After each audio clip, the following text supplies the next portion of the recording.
the city of Malaybalay, we have the people of Malaybalay. Welcome sa Malaybalay.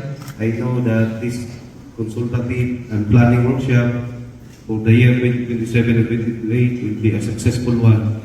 I, for one, is doing my best in order to serve within the sphere of my jurisdiction. So, isip alkalde o mayor ng isang NGO hanggang lang sa area ng sakop ng Malaybalay. If all responsible person in their individual respective NGO will do its best, total o pagsama-samahin, then that will be the base sa ang National Livestock Program. We heard na rice, always rice. What? I always seen in the television we need to have every secretary in the agriculture. That will be the dream na maging rice self-sufficient yung bansa. But I sit down there or discuss if we are self-sufficient without livestock. Kung ako nung pinanganak, then I always observe dito is maraming poultry, pigiri. Mayroon ding livestock history in Bukidnon. There was a time that mas maraming pa ang baka o livestock kaysa tao. But that was during the American period. But now, iba na. That is why the city government of Malaybalay, isa lang yung masyal ko, when I became a mayor, I pushed really to hire same as agricultural extension worker, di ba, sa agriculture. But here, sa veterinary office, together with Dr. Omar Kahanat at Dr. Miki Abbas, we really push hard to recruit per barangay. We hired veterinary extension worker to sustain the program. I observed before, when I was still a councilor and a vice mayor, the strategy of the veterinary office livestock program is that para sila roving committee. This day, punta sila sa isang barangay, and they would cater that barangay. The next day, another barangay. And then, how many months they could go with all the barangay, 46 barangay in Malaybalay, malaki yung area.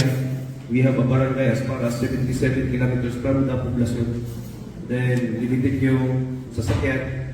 But we see the difference from the time they were with us, the veterinary extension worker, just for 2 years.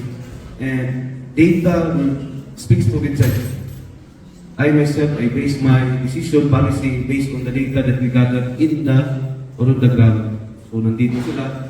And then, all I ask from them is, sana hindi ma-shortchange yung NGO because binabayaran sila ng monthly na salary. So yun lang, and I know that the Department of Agriculture, ETI, and National Livestock Program in our country is doing its best. I hope that our country will feed our people through our own effort. It's really hard and disheartening to hear and read in the internet na I don't know if it is true ito, kaya nabasa ko na ako na we are importing from Britain, manok, egg, and even as far as Brazil. So I don't know, we are so blessed in our country. You are from Region 1, Region 2, we are from Region 10 here in Mindanao, but the climate is still the same. We are fortunate that we are not experiencing the poor weather na summer na init yung gayo and then winter. Bata-bata, ipay kita na, well, nakatong na kung Amerika mo, maka-experience ng snow. Naka-experience ng snow? Wa ba? It's a rin experience ng snow dali. O, di ba, bata-bata, gusto kita pag Christmas, murag, masuyak ta. Di ba, maingit tayo sa mga kaibigan natin na may mga pamilya na nandoon sa ibang bansa. Then, may mga pictures na makapal yung jacket, then naglalaro sa labas na snow. We envied. Pero the truth is, it's really hard kung merong winter. Imagine yung mga baboy sa bakuran. 3 months winter. Paano yan? So we're blessed from January to December. Any time of the year, you can start up. Bigyan ka ng piglet. Basta may program lang, paano malakiin, pwede. Sa ibang bansa, during winter, you have to house. We are fortunate that the weather that we have in our country is favorable to us. So there's no reason that we cannot feed our own people. So I hope the ETI Sunday, because of the planning, 2 years naman ba, 27 to date, this will be a good start in our country na ma-sufficient tayo sa livestock. Kulang lang sa Pilipino is hardworking. You have to be hardworking because, di ba, palagi yung serve pag may bagyo, yung mga Pilipino, sa bagyo na, pag-ulit niya po corridors, inom-inom, it's our own character. That is why I observed na tayo mga Pilipino, kung hindi na talaga pinaka-last drop in our life, okay lang. Pero kung last minute na between life and death, that will be the time na maniguro ka. Parang 11th hour ba? Muna ko nabantayan. It's our character na relax pa, or napa-insurance ba? Mabuhi pa man ta. Hindi sa kayo maniguro.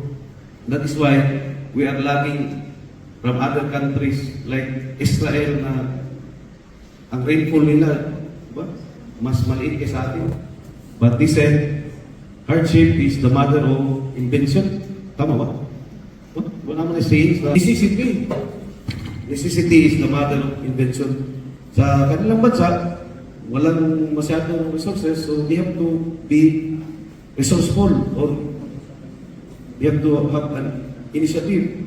Siguro sa atin, tumingin ka lang dyan sa labas, may daon, may kanunon ba? So, pwede na yung mamuhi ng kanding. Pwede ka mag-alaga. O, ganun na. So, I have trust in you sa ETI and I hope that Balay-Balay will be one of the model that livestock production is doing its best. And I hope lahat ng LGU, every LGU is responsible to its people. So kami dito sa Balay-Balay, we will do our best. Then kayo doon din sa Ilocos, sa Albay, na may Albay ba? O sa Bohol, o sa Negros, then there will be no problem in our country. So much for that.